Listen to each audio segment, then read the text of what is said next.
When the system wrongfully puts her in handcuffs, attorney Tiana Reynolds doesn't just demand justice, she rewrites the rules, turning 5 minutes of humiliation into a movement that transforms policing in her city forever.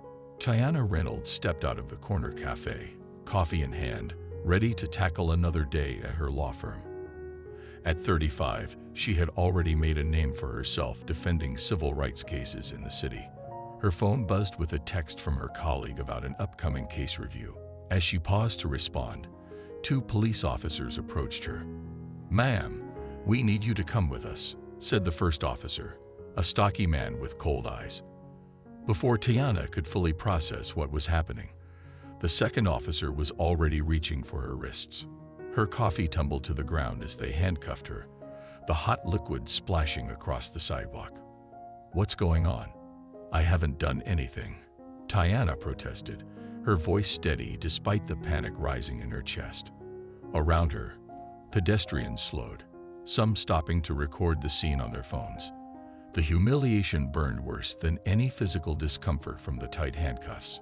"We received a report of a woman matching your description, shoplifting from the boutique down the street," the officer explained tersely. "We need to detain you while we sort this out." Tiana took a deep breath, centering herself. "I've been in a meeting at the cafe for the past hour. You can verify that with the staff and security cameras. I demand to know the specific description you're working with, and I want to speak with your supervising officer immediately." As Tiana stood handcuffed on the busy street, she made a critical decision. Rather than allowing fear to overwhelm her, she called upon her years of legal experience. She knew her rights, and more importantly, she knew exactly how the system worked and how to challenge it. "Officer, I understand you're doing your job, but I need you to understand something," Tiana said calmly, making deliberate eye contact with each officer. "My name is Tiana Reynolds. I'm a partner at Marshall & Reynolds Law. I specialize in civil rights violations and police misconduct cases. What you're doing right now is a textbook example of racial profiling." The first officer shifted uncomfortably. "Ma'am, we're just following protocol based on the description." "What description exactly?" Tiana interrupted. "A black woman in professional attire. Do you realize how many professional black women work in this district? Have you questioned any of them, or just me? I'm going to need your badge numbers, and I want your body cameras turned on if they aren't already." A small crowd had gathered, phones recording. Tiana didn't mind the audience. In fact, she welcomed it. Witnesses would only strengthen what she was already planning. 5 minutes into the detention, Tiana's calculated resistance began to bear fruit. She had recited relevant case law, requested supervisor presence, and most importantly, remained composed while asserting her rights clearly and repeatedly. "I'm invoking my right to remain silent beyond identifying myself, which I've already done," she informed them. "I do not consent to any searches. I demand to know the specific reasonable suspicion you have for detaining me, beyond a vague matching description. And I want to remind you that Terry v. Ohio requires specific articulable facts, not hunches or general descriptions." The supervising officer, Lieutenant Garcia, arrived quickly. Unlike the patrol officers, she recognized the dangerous territory they were entering. After a brief conversation with the officers and a call to the boutique owner, Lieutenant Garcia approached Tiana. "Ms. Reynolds, there appears to have been a misunderstanding," Lieutenant Garcia said, nodding to one of the officers to remove the handcuffs. "The boutique has confirmed from their security footage that you were not the person involved." As the metal restraints fell away, Tiana rubbed her wrists but didn't move. "This wasn't a misunderstanding, Lieutenant. This was a civil rights violation, and now we're going to address it." Rather than simply walking away with an apology, Tiana leveraged the moment for maximum impact. Using her phone, she documented everything. The officer's information, witness contacts, and her own account while details were fresh. "Here's what's going to happen," Tiana explained to Lieutenant Garcia. "I'll be filing a formal complaint against these officers. I'll be requesting all body camera footage, dispatch recordings, and the original description given of the suspect. I'll also be requesting all detention records for the past year in this district to establish pattern and practice. Lieutenant Garcia's expression tightened. Ms. Reynolds, we apologize for the inconvenience. This wasn't an inconvenience, Tiana corrected firmly. This was a constitutional violation. And it's not just about me. How many people without law degrees get handcuffed on busy streets based on vague descriptions? How many don't know their rights or how to assert them? Tiana turned to the gathered witnesses. If anyone recorded this interaction, I'd appreciate you sending the footage to this email address. She held up her business card. Several people stepped forward. In the days following her wrongful detention, Tiana Reynolds transformed her personal injustice into purposeful action. The morning after the incident, she arrived at her law office earlier than usual, the weight of responsibility heavy on her shoulders. Her administrative assistant noticed her intense focus as she cleared her schedule of non-essential meetings. This wasn't just about her case anymore. This was about addressing a systemic failure that affected countless others who lacked her legal expertise and platform. Tiana's first step was methodical documentation. She compiled a comprehensive timeline of events, backed by witness statements she had collected at the scene. The footage from bystanders proved invaluable. 6 different angles showing the unwarranted detention of a professional black woman who had done nothing more suspicious than check her phone while walking down a public street. The videos captured not only the physical restraint but also the dismissive tone of the officers when she first questioned their actions. Most damning was the audio where one officer could be heard muttering, "These people always think they know the law better than we do," not realizing he was being recorded. By the end of that first day, Tiana had filed a formal complaint with the police department's Internal Affairs Division. The complaint was exhaustively detailed, citing specific violations of department policy, state law, and constitutional protections. She requested preservation of all evidence, including dispatch recordings, body camera footage, and the original description of the suspect they claimed to be seeking. Her legal training shone through in the precision of her language and the comprehensive nature of her demands. "This isn't about seeking an apology," she explained to her law partner, Marcus, as they reviewed the complaint together. "This is about creating a paper trail that can't be ignored or dismissed. Every step must be documented because the system is designed to wear people down through bureaucracy and delay." Tiana didn't wait for the department's response before taking her next step. Using her professional network, she organized a town hall meeting at the community center in the heart of the district where the incident occurred.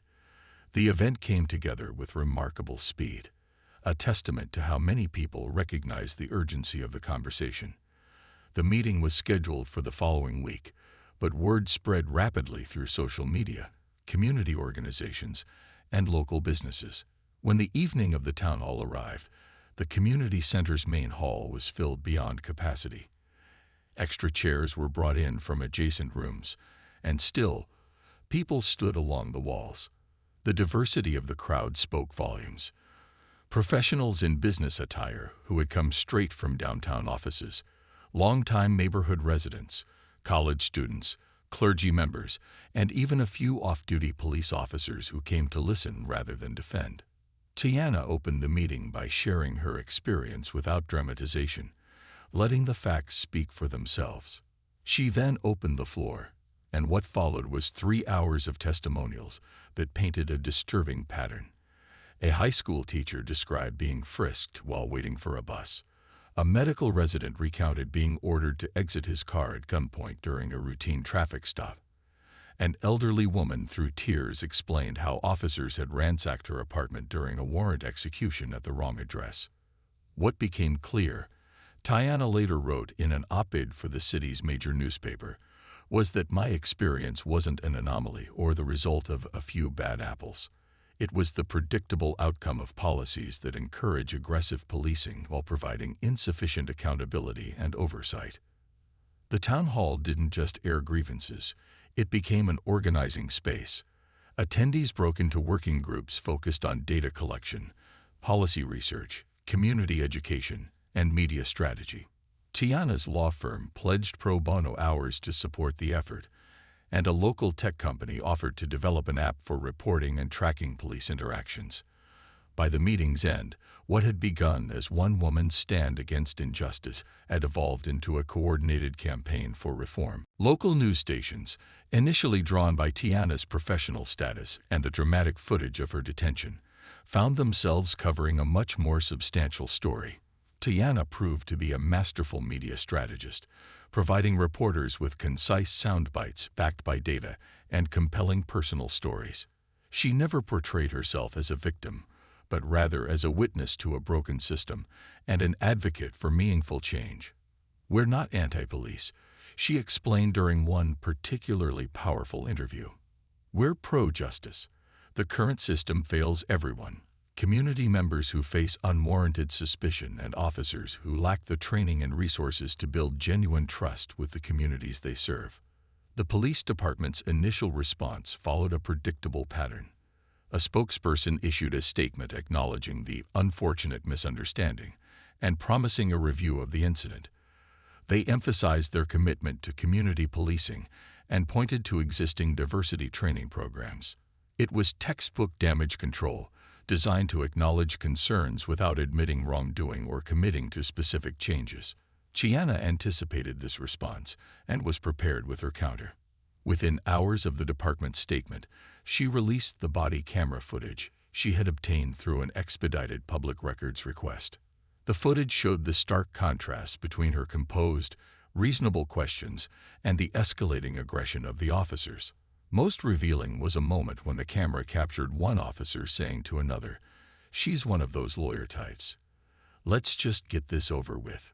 The footage went viral, garnering millions of views across social platforms and forcing national news outlets to pick up the story. Civil rights organizations issued statements of support, and prominent legal scholars published analyses of the constitutional violations evident in the video. The pressure on the department intensified dramatically. 3 weeks after the incident, the police chief requested a meeting with Tiana. Rather than attending alone, she brought a delegation from the newly formed Coalition for Police Accountability, a diverse group including faith leaders, business owners, and family members of individuals who had experienced similar treatment. The meeting, originally scheduled for 1 hour, stretched to nearly 4 as the coalition presented not just complaints, but a detailed proposal for reform. Their proposal included mandatory de-escalation training, revised protocols for stops and detentions that required specific articulable suspicion beyond racial identifiers, a civilian oversight board with subpoena power, and comprehensive data collection on all police interactions categorized by demographics and outcomes. Each recommendation was backed by research showing its effectiveness in other jurisdictions. "What made our approach different?" recalled coalition member Dr. James Washington, a sociologist specializing in criminal justice, was that we didn't just demand change. We outlined exactly what that change should look like and provided evidence for why it would work. We made it harder for them to say no. The meeting concluded with the police chief committing to bring the proposal before city leadership. Whether this was a genuine commitment or another delay tactic remained to be seen, but Tiana had anticipated that possibility as well. The very next day, she and the coalition appeared at the city council meeting, where they had arranged to speak during the public comment period. One by one, coalition members addressed the council, each focusing on a different aspect of the proposal. When Tiana's turn came, she spoke not as a lawyer, but as a citizen whose constitutional rights had been violated on a public street in broad daylight. "I stand before you not just as someone who experienced injustice, but as someone who recognizes my privilege in being able to challenge that injustice effectively," she told the council members. "I have legal training. I have professional connections. I have resources that many in our community lack. But justice shouldn't depend on having a law degree or knowing the right people. It should be the baseline expectation for every person in this city, regardless of their race, education, or zip code." The council chambers erupted in applause when she finished speaking.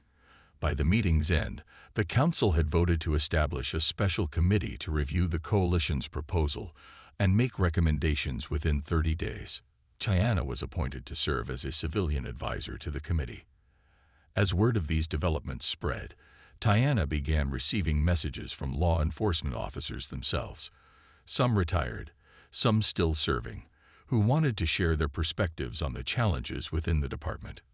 One detective with 20 years of experience confided that many officers felt trapped between impossible metrics that demanded high numbers of stops and searches, and the growing community distrust that resulted from those very practices. What became clear through these conversations, Tiana explained during a community update meeting, is that meaningful reform isn't just about changing policies on paper. It's about transforming the culture of policing from one focused on control and confrontation to one centered on service and protection. This insight led to the next phase of the coalition's work, facilitating dialogue sessions between community members and police officers in neutral settings, with trained mediators guiding the conversations. These sessions revealed shared values and concerns that had been obscured by mistrust and stereotyping on both sides. Meanwhile, Tiana's law firm established a dedicated police accountability project, offering legal representation to individuals who experienced similar violations.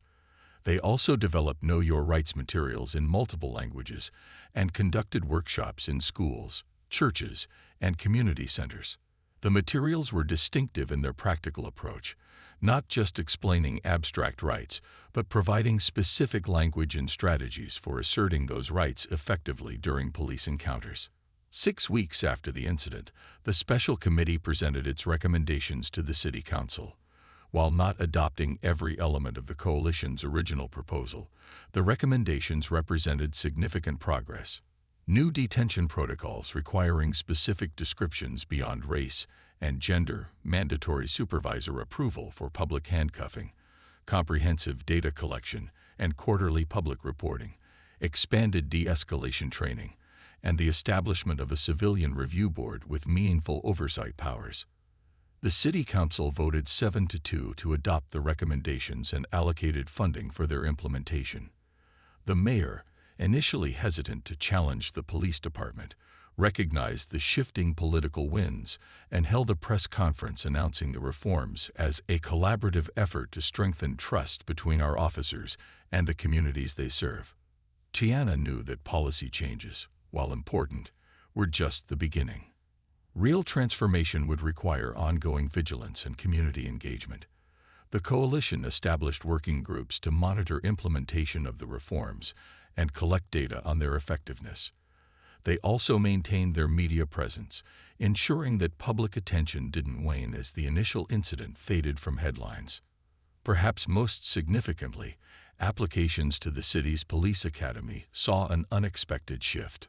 More candidates from diverse backgrounds began applying, many citing the reforms as their motivation. "I want to be part of building a new model of policing," wrote one applicant, a young black woman with a degree in social work. "I believe in protecting and serving my community, and I see an opportunity to do that with integrity." 3 months after her detention, Tiana stood at a podium outside City Hall, addressing a crowd gathered to commemorate the formal implementation of the new policies. Behind her stood coalition members, city officials, and several police officers who had supported the reforms. "What happened to me that day was unjust," she told the assembled crowd. But the real injustice would have been to let that moment pass without demanding systemic change. Today marks not the end of our work, but a new beginning. A commitment to building a system of public safety that truly serves all members of our community with dignity and respect. As Tiana concluded her remarks, a young girl in the crowd caught her attention. The child held a handmade sign that read, "Thank you for standing up for us." In that moment, Tiana understood that her 5 minutes in handcuffs had set in motion ripples of change that would continue long after the incident itself was forgotten.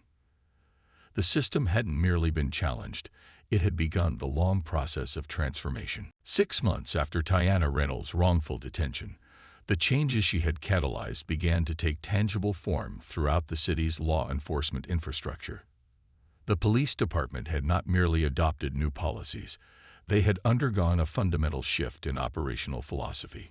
Every officer now carried cards outlining the specific criteria required for stops and detentions, with clear reminders that vague descriptions or gut feelings were insufficient grounds for restricting a citizen's freedom. Body cameras were no longer optional equipment, but mandatory tools that officers were required to activate during every civilian interaction, with disciplinary consequences for non-compliance. More significant than these procedural changes was the transformation in the department's approach to data collection and transparency.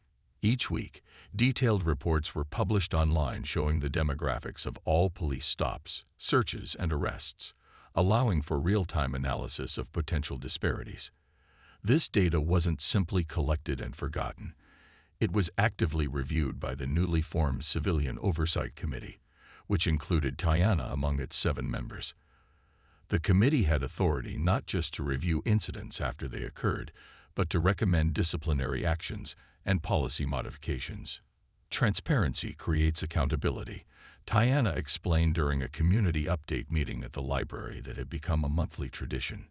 When officers know their actions will be scrutinized not just by supervisors but by the community they serve, it fundamentally changes the calculus of their decision-making in the field. The changes weren't limited to the police department. The district attorney's office, recognizing the shifting landscape, had established a specialized unit dedicated to reviewing cases where police conduct might be questionable. This unit, staffed by experienced prosecutors known for their ethical standards, had already dismissed dozens of cases where stops or searches failed to meet constitutional standards. More importantly, they had begun to decline prosecution in cases where evidence, while technically admissible, resulted from encounters that violated the spirit of the new policies. Tiana's law firm had expanded its police accountability project into a full-fledged community legal center, offering free consultations to anyone who experienced questionable police interactions. They had trained a network of volunteer legal observers who could be deployed to demonstrations or high-activity areas to document police behavior. Their Know Your Rights workshops had become so popular that they were now offered as part of the curriculum in the city's high schools, teaching the next generation how to assert their constitutional protections effectively and safely. Perhaps most surprising was the evolution that occurred within the ranks of law enforcement itself. Several officers, initially resistant to what they perceived as external criticism, had become advocates for the new approach. Officer Maria Diaz, a 10-year veteran of the force, had created an informal mentorship program, pairing experienced officers with rookies to model community-oriented policing techniques. Officer James Wilson had begun speaking at police academies across the state about his personal journey from skepticism to embracing accountability measures. "I used to see cameras and oversight as threats," Officer Wilson admitted during a joint community police forum. "Now I see them as protection for the community and for good officers who want to do this job the right way. When I approach someone now, I have clear standards to follow, and that actually makes my job easier, not harder." The most profound indicator of change came 3 months into the implementation when Officer Robert Mendez, one of the 2 officers involved in Tiana's detention, requested a meeting with her.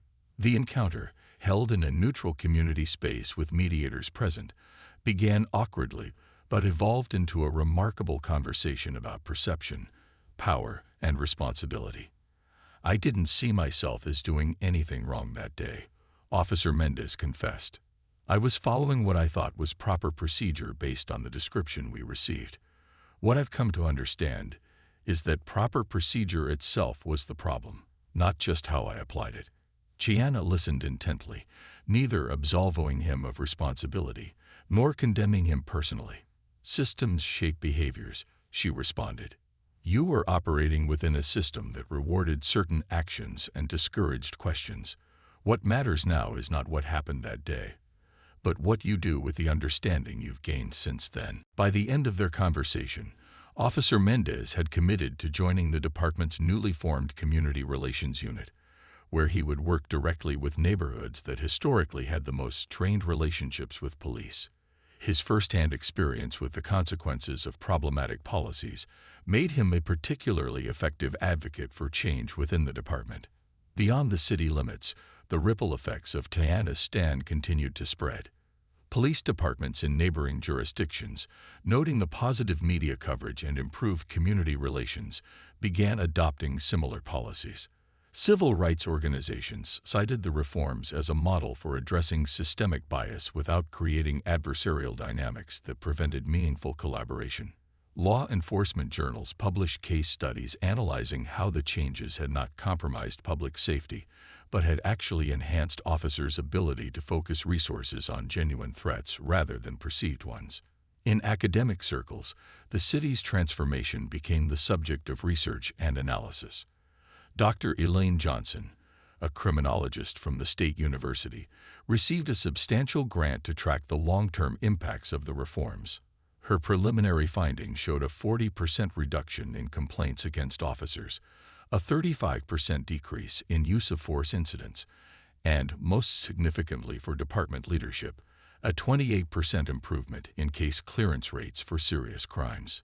These statistics challenged the long-held assumption that aggressive policing was necessary for effective crime control.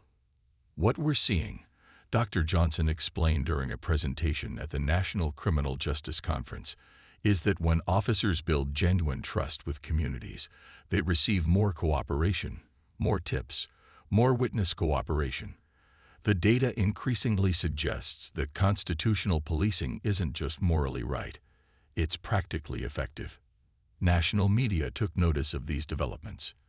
Major news outlets that had initially covered Tiana's detention as a brief human interest story now returned to document the systematic changes that had followed. A prominent documentary filmmaker began production on a feature examining how one incident had catalyzed a reimagining of public safety in an American city. Tiana, while cooperative with these projects, consistently redirected attention to the broader coalition and the everyday community members who had shared their stories and demanded change. "This was never about me," she emphasized during a television interview that reached millions. "I was simply in a position to challenge an injustice in a way that others before me couldn't." The real heroes are the people who experience similar or worse treatment and never saw justice, who carried those wounds without the platform to demand redress. This movement belongs to them. The educational impact extended beyond policy and practice into the aspirations of young people throughout the city. Applications to law schools from minority students increased dramatically, with many applicants specifically citing Tiana's advocacy as their inspiration. Local colleges developed specialized courses in constitutional rights and community organizing, often inviting coalition members as guest lecturers. High school debate teams across the district chose criminal justice reform as their focus topic for the year. One particularly moving moment came when Tiana visited her former high school to speak at an assembly. After her presentation, a young black student approached her with tears in her eyes. "Before I saw what you did," the girl confided, "I was afraid of becoming successful, afraid of standing out, because I thought it would make me a target. Now I understand that knowledge can be armor, and speaking up isn't just for yourself, it's for everyone who comes after you." As the one-year anniversary of her detention approached, Tiana reflected on the journey during a quiet dinner with members of the original coalition.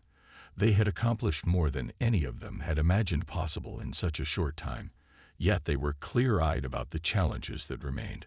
Bias couldn't be eliminated through policies alone. Trust built over months could be damaged in minutes by a single incident. Vigilance would be required to ensure that reforms outlasted the initial momentum and enthusiasm.